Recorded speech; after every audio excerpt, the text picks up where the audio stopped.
तो मैं आपको बता दूं 20 क्वेश्चन इस वीडियो में है, आप लोग पूरा देखें और बताएं आपने कहा लास्ट में स्कोर क्या रहा। ठीक है, चलिए शुरुआत करेंगे आज के पहले क्वेश्चन से। पहला क्वेश्चन आप सभी की स्क्रीन पर ये रहेगा, हिंदी का। बताया कि निम्नलिखित में से वर्तनी के अनुसार शुद्ध शब्द कौन सा, जो वर्तनी के अनुसार है, और मुझे लगता है संतुष्टि उसने बूझा है क्योंकि संतुष्टि लिखा हुआ है। कौन सा संतुष्टि, ये आपका गलत है, ये भी दोस्तों गलत है, ये भी गलत है। शुद्ध क्या होगा, ऑप्शन नंबर डी होगा।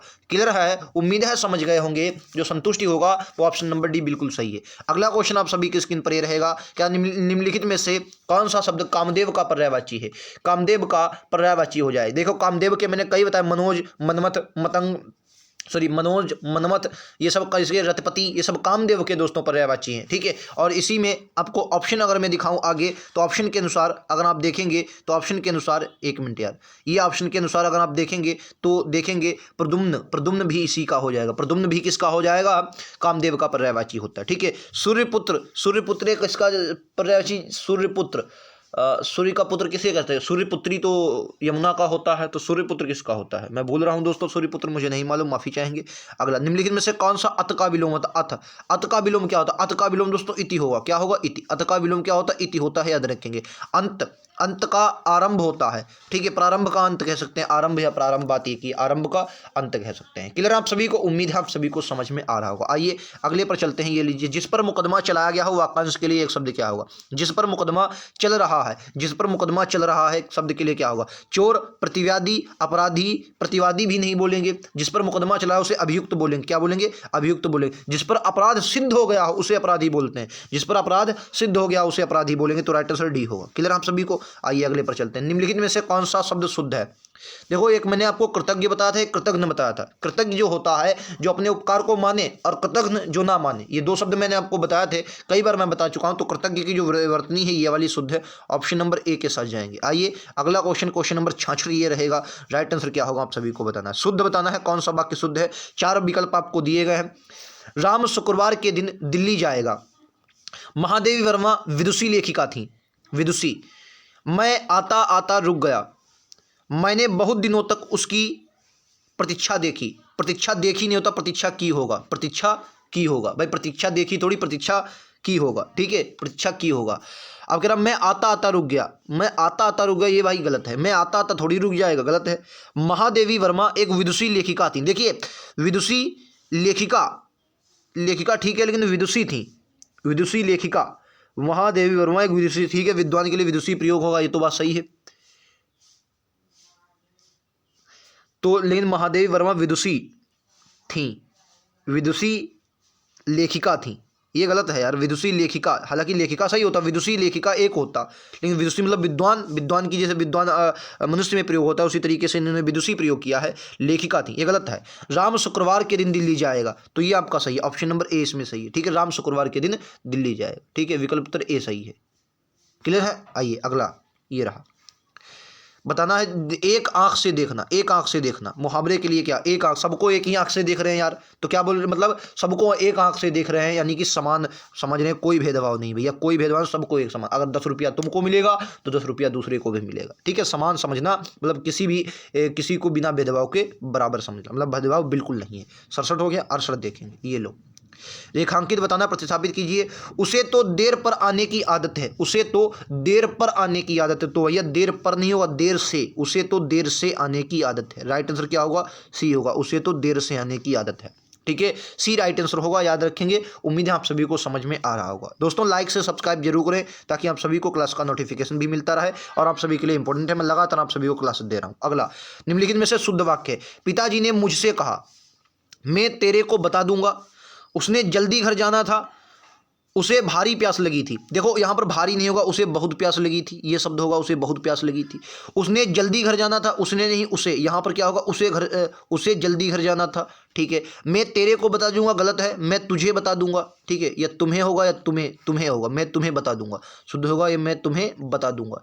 पिताजी ने मुझसे कहा, ये आपका बिल्कुल शुद्ध वाक्य, ऑप्शन नंबर ए बिल्कुल करेक्ट होगा।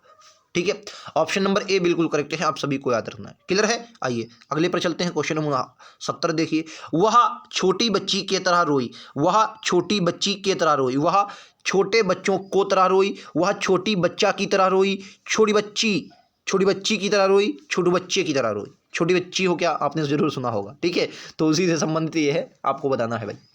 बताएं, छोटे बच्चों को तरह रोई नहीं होगा, छोटी बच्चा नहीं, छोटी बच्ची की तरह रोई, वह छोटी बच्ची की तरह रोई, ठीक है। छोटी बच्ची हो क्या, ये आपने सुना होगा, तो उसी तरीके से पूछ लिया गया भाई।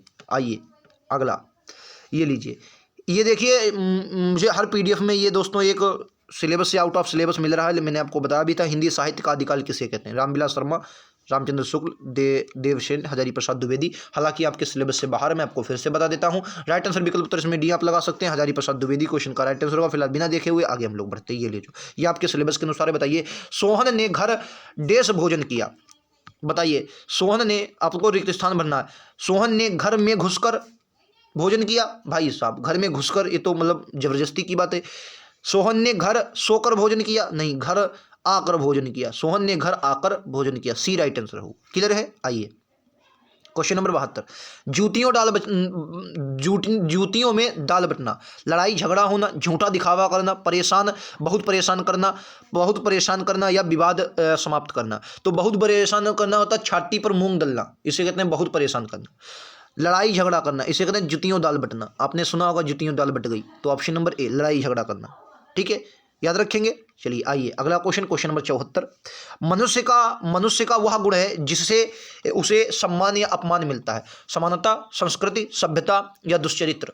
आपने बहुत अच्छे से इस क्वेश्चन को आप कर सकते हैं, आपको नहीं मालूम है फिर भी देखिए मैं आपको बता दूं, इस क्वेश्चन का राइट आंसर विकल्प उत्तर बी होगा, सॉरी डी होगा। सभ्यता मनुष्य का वह गुण है जिससे उसे सम्मान या अपमान मिलता है। सभ्यता जो है मनुष्य का वह गुण है जिससे उसे सम्मान या अपमान मिलता है। राइट आंसर क्या होगा, डी होगा। क्लियर है। आइए वर्तनी के अनुसार शुद्ध शब्द का चयन करें, याज्ञवल्क्य, युयुत्सु, ललायित, निषिद्ध। थोड़ा हो सकता है टफ है, लेकिन हाँ बेहतरीन है, बताना है। ये आपको बुझा है, शुद्ध शब्द का चयन करें।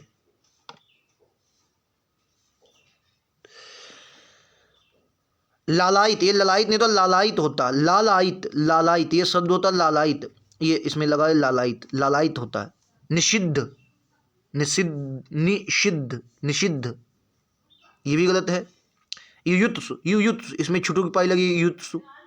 याज्ञवल्क्य ये शुद्ध है भाई, याज्ञवल्क्य ये आपका शुद्ध है, याज्ञवल्क्य आपका शुद्ध लिखा गया 75, ठीक है। आइए अगले पर चलते हैं। ये अब गद्यांश है, इनको ध्यान से पढ़िए और राइट आंसर दीजिए, ठीक है। इसमें थोड़ा गड़बड़ इसलिए हो जाता है क्योंकि गद्यांश इधर होते हैं, ऑप्शन। अच्छा मैं आपको एक बार ऑप्शन दिखा देता हूँ, ठीक है। अपने पास ऑप्शन की स्क्रीनशॉट ले लीजिए, कुछ भी याद कर लीजिए, एक बार ऑप्शन देख लीजिए, फिर आपको पढ़ने में मजा आएगा, ठीक है। देखो पहले में सुविधा, असुविधा, अनुकूलता, संकट है, ठीक है। दूसरे वाले में आपको भरना है संकुचित, व्यापक, फैलाव, बढ़िया। कॉपी पेन उठा कर लिख लीजिए तो आपको समझ में आता रहेगा। लिख लीजिए। देखो मैं दोनों दिखा देता हूँ। पहले है सुविधा, असुविधा, अनुकूलता, संकट, फिर दूसरे में संकुचित, व्यापक, फैलाव, बढ़िया। फिर तीसरा ऑप्शन दोस्तों है परतंत्रता, आज़ादी, वैदिक शासन। लिख लो भाई, लिख लो तो आपको ताकि समझ में आता रहे। और चौथे में फिर क्या है, फिर है दान, धर्म, अनुदान, दक्षिणा। दान, धर्म, अनुदान, दक्षिणा। फिर उसके बाद याद नहीं हो पाएगा, फिर तो ये तो मतलब आप अपने में खाली महान समझ रहे हैं अपने आप को, लेकिन हाँ अगर लिख लेंगे तो या अभी जब क्वेश्चन आएगा तो समझ लीजिए। फिर अनूठे, बुरे, बड़े, उत्तम, ठीक है, उत्तम। आइए अब देख लीजिए, ये लीजिए पहला गद्यांश आपके सामने है। पहला, अपने निजी वित्तीय स्रोत या आंशिक अथवा पूर्ण सरकारी सहायता से या बाहरी सहायता से संस्थाएं बहुधा शिक्षा, स्वास्थ्य या उद्योग धंधों के क्षेत्रों में लोगों को क्या करती हैं, बताइए भाई। लोगों